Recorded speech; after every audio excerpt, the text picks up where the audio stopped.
The city is filled with chaos, criminal activity, gun violence, senseless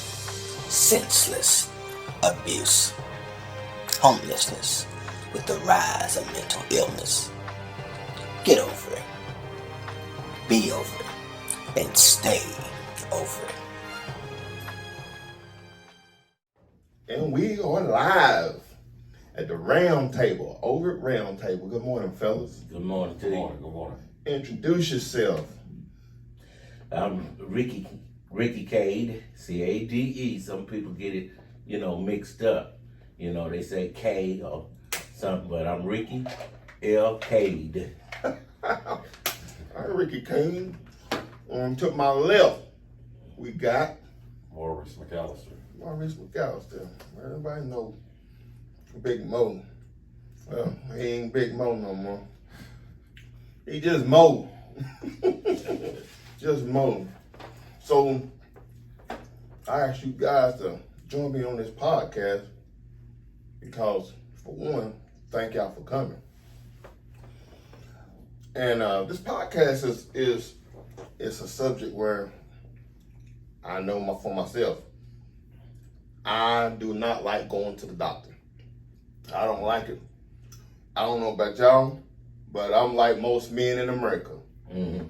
So it's like, I would say probably 70-75% of most men, we do not like going to the doctor. I don't care if we got insurance. If we got insurance, we still ain't going. We're not going until something is hurting, or we feeling bad. We don't do no kind of pre-nothing. It's just like, oh God, I gotta catch him on back. But if it ain't that bad, I still ain't going. I still ain't going. So my thing is this: what's y'all's take on just going to the doctor? This is about men's health. What's your take on going to the doctor? Well, for me, you need to go get a checkup every so often, even at least once a year at least. I would advise you to go twice every 6 months. Back in the day when I was living a messed up lifestyle, I would go get checked out every 6 months, whether I was hurting or not. So now, every 6 months. Now, why did you change that though? I mean, as far as you went every 6 months, so now you don't got older, you don't got a little more, you don't got seasoned. So when you think that getting seasoned, getting older, you would do it a little bit more often? Well, let me put it this way. Back then I did it on my own. Now doctors are telling me I have to do it. Okay. So back then I did it on my own. Made sure I got checked up and everything because the lifestyle I was living at the time. Thank God I've changed. He's changed me. But, right now, with my sickness now, I have to go. Okay. Mo, what's your take on that? Well, me personally, I think that, your body's like a car. Like you have to get your oil changed. It's called preventive maintenance. Right. And so I think that a lot of men, they think that they're too cool to go to the doctor. If you have insurance, you have it, why not go? Yeah. It's just not just the doctor, you go to the dentist. Yeah. And I think that a lot of people, sometimes when your body starts telling you, it's kind of too late for that. Yeah. I think that men, we're at the age now where you start need to go get your prostate checked. I know my dad, he was 60 something, and I asked him how he ever went and got his prostate checked, and he had never done that. So I think that's something that, I try to instill in my children. I make sure my girls go get physicals every year, or I make sure that we go to the dentist every 6 months, because I actually had a cousin that passed away that had some problems with her teeth, and she didn't go like I was supposed to, and she wound up passing away from that. Oh, wow. So, Yeah. you know, you have to turn around and take care of your body. Because like I said, when your body starts aching, you know, sometimes it's too late. You know, I think Yeah. what's funny back in the day, you remember, like, we always tried to self-diagnose ourselves. You know, or we always thought that a BC or a goodie powder would fix everything. Yeah. And still do. So that's you know, major for me. I think too, you said something about like going to the dentist. Man, I'm gonna be honest with you. The last time I went to the dentist, they said, well, I had some problems with my gums. So I'm like, well, I just came to get my teeth cleaned. Now y'all done went off and talked about some gums. That's how they do it. So she's like, well, we need to do this now because it's bad. But I didn't feel anything going on with my gums or my teeth. I just went for a routine cleaning. And now she's digging in gums. She's cutting part of gums, and I left out of there with all kind of bloody galls and, you know, carrying on. But that stuck with me. Now it's like, man, I ain't going back to the dentist. You know, and just that mental thing, like they hurt me. I mean, the pain was like so bad, and it's like, well, I'm not going back to the dentist. But I know I need to go back. But it's just the fear that woman put in me. No, well, I ain't gonna say fear. The pain she put me through, and I'm like, I ain't going back. So I mean, I get it. So you said something else about that he can touch on. It's about checking your prostate. Now let me say this. You said something about fear of going to the dentist or going to the doctor. You know, I've had men, and I've tell them in church and everything, go get your prostate checked. And the stupidest answers I get is, they might find something. Right. I don't want to go because they might find something. That's the reason to go. That's the reason to go. You need to go. You know, statistics say, I got it here. Statistics say 1 out of every 4 black men per year is getting prostate cancer. Now, I got prostate cancer when I was 56 years old. I'm 68 now, and I thank God that I'm still here. Young man. Look at God. Now, you know, I was telling you about I get a checkup every 6 months, the lifestyle I was living. I was working every day, laying brick, working every day. And I got to thinking, I said, it's been 9 months since I had a checkup. And when I went to go get that checkup, that's when they found that prostate cancer. Wow. If I didn't have no symptoms, you don't have to have symptoms. Didn't have no symptoms. But you just said, I just need to go get checked. I just need to go get checked because, like I was saying at first, I usually go every 6 months. This was 9 months, and I'm like, it's been 9 months since I've been to the doctor. I need to go. Yeah. You know, so go get it checked. You know, and it happens in a lot of black men. Yeah. I think one too a blow for especially us as black men. I hear a lot of guys say, man, I'm not going to get a colonoscopy. Am I saying that right? Colonoscopy or colonoscopy? Colonoscopy. Okay. So, you know, that is one of the things that it can tell a lot about what's going on in your body. And I've had one in my life, and I'm scheduled, thank God I'm scheduled for another one in November. So, you know, I'm trying to do better for myself. You know, I'm trying to do a lot of preventative measures. So, man, I got grandkids, my wife, I'm trying to be around for my family, my friends. So, you know, I encourage, you know, us as men, especially black men, but I hate to put a label of black, but men, period, because men, we just don't go to the doctor. Let me say something right quick. You know, you putting Pacific on men, and that's a good thing. All men, black, white, no matter what. Right. But when we talking about black men, like I said, it's 1 in 4. Every other man is 1 in 8 a year. Wow. So, you know, and we got a lot of black men around here probably don't have insurance or whatever, but, you know, important. And that's what's killing us off most of the time.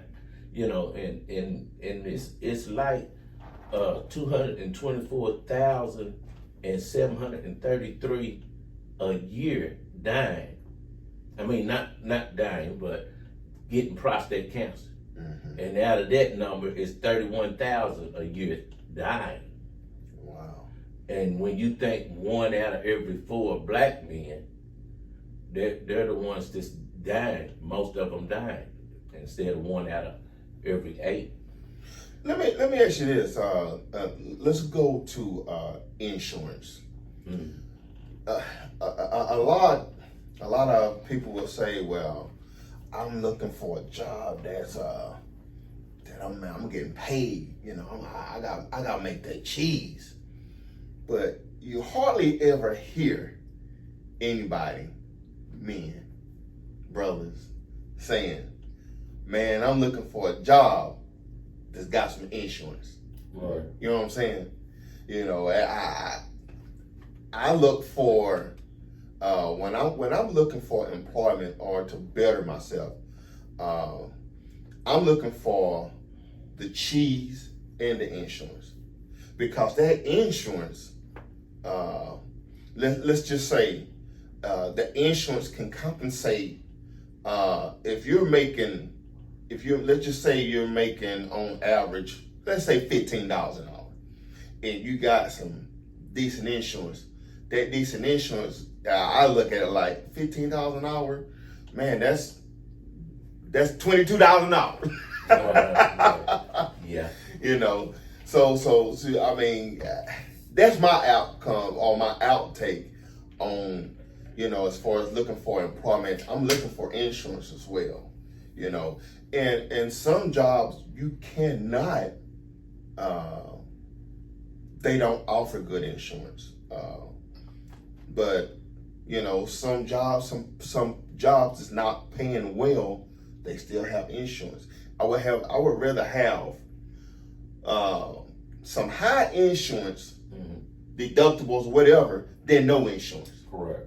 You know, so yeah, that's just where I am on that. So we got Mr. McAllister here, and when I tell y'all, this man is blessed. You know you blessed too, don't you? Oh yeah. When I tell you that the brother's blessed, he's come a long way. Mo, I guess what I want to have you to do is go from the beginning. I think everything started in 2011. It was right after my 40th birthday, and I got sick at work. And once again, there we go, trying to self-diagnose ourselves, rather. Was having a hard time breathing, and I was like, well, I'm gonna wait till I go to work and go to medical, let them check me. And when they turned around and checked me, like first thing they did was like, we gotta get you to an ambulance. And they took me by ambulance to Fort Sanders, and come to find out I had a large heart. So from there. Now, how old were you when you did? I just turned 40. Just turned 40. Wow. So found out I had a large heart. They tried to. I wound up in May 5th. I wound up getting a pacemaker. So from there, they tried to fix everything with medicine. That didn't work. And so my doctor, Dr. Jeffrey Behrman at Fort Sanders, he was like, you know, you'd be a great candidate for LVAD. So what LVAD is, it's a left ventricular assistance device. So what it does, they cut you open, They cut a hole in your heart, hook a pump up to it, and then you have a line that comes out of your abdomen.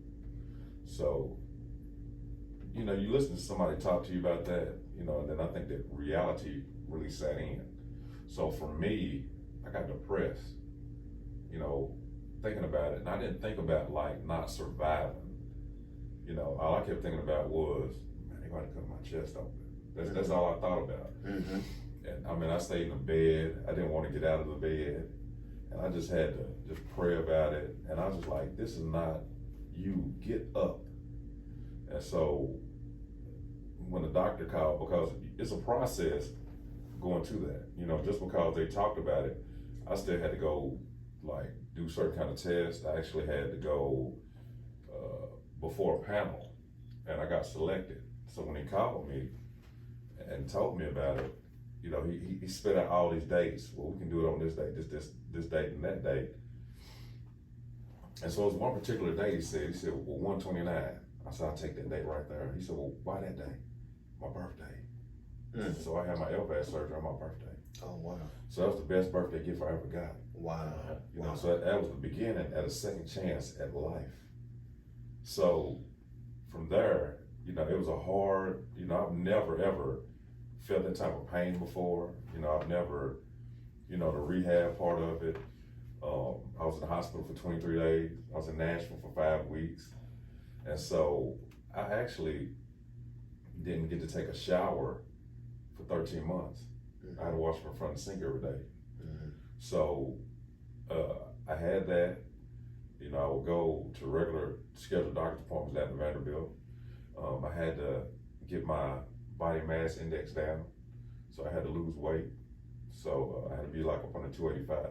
And this is why we don't call him Big Mo anymore. He's just Mo. Well, I actually been doing keto, Mm-hmm. so try to get my weight down and try to, you know, feel a little bit better. But I actually had my LVAD for 20 months. Mm. So I was at a football game, and it was the 27th of October. I got the call, and so you kind of think like, you know, like the movies, like they call and you got to hurry up and get there. Yeah. So I had a couple of bags packed, drove down there, and they started the process. And So you drove yourself? yeah, I rode. I was married at the time. Okay. And so her and my sister drove down there, and when I got there, they started the process of, you know, prepping me, and you know, some of the things that I've gone through, I can laugh at them now. Mm-hmm. It wasn't funny, you know, while it was going on, but I can laugh at it now. Mm-hmm. You know, so I always try to take a silver lining out of a dark cloud. Mm-hmm. You know, so when they actually wheeled me down for the surgery, they slid me on the table. And they said, you know, give us your name, your date of birth, and why you're here. And so I said, Maurice McAllister, 12971. I said, I'm here to get my wisdom teeth pulled. He said, you're in the wrong place. But it was crazy because that was like around 7:30 that morning, Saturday morning. And I wound up not waking up until like 12:30 a.m. Sunday morning. Oh, wow. So, you know, I'm sitting there, I wake up and I come out of recovery, and I'm just thinking like, I said, there's no way.